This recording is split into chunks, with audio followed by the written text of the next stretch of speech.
Many people get confused about my accents and often mistake my nationality, so let me put the record straight.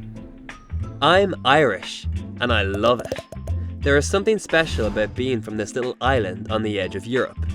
If you can learn to live with the weather, that is. Irish people are so hospitable, and there is a huge sense of community. Another reason many of us are proud to be Irish is because in so many areas we punch way above our weight.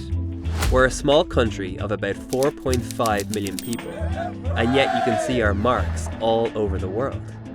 In the 1600s, we gave the world modern chemistry and chocolate milk. In the 1800s, we gave the world the Beaufort scale, the tattoo machine, and the submarine.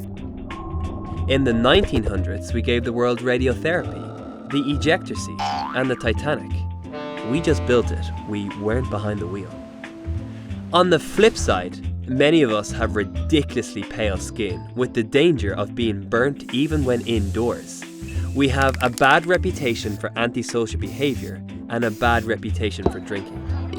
It can be embarrassing when everyone paints us with the same brush.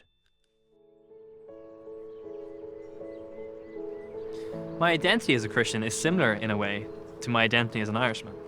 While I love Christianity and I am proud to follow Jesus in my own humble and stumbling way, there are things that Christians have done throughout history within the church that make me embarrassed, or worse, make me ashamed.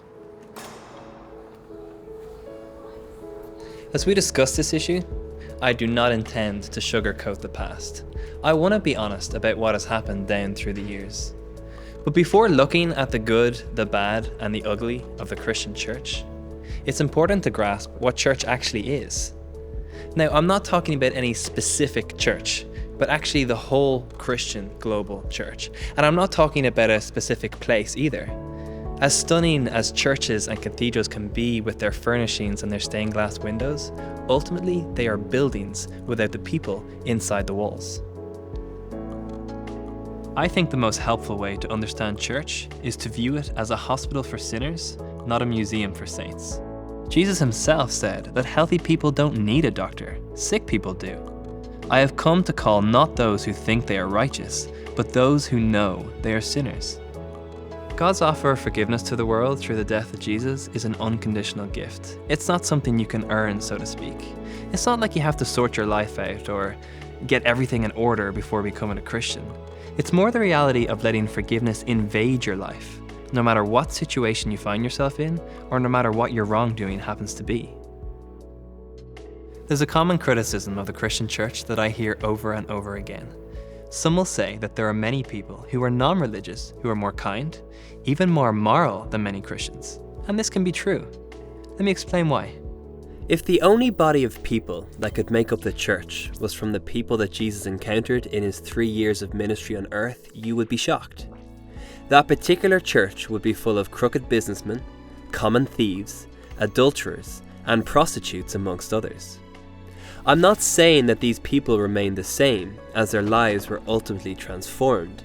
But what if you met people from this church only days after their life-changing encounter with Jesus? If you were simply an onlooker who only knew their sin but not their story, might you be quick to judge the church as full of hypocrites or lowlifes? I would suggest that many Christians won't compare well to the best of those who are non-religious, if based on moral behavior. At best, a Christian is a work in progress, and a functioning church will be filled with immature and broken people, some of whom will still have a long way to go as they develop emotionally, spiritually, and morally.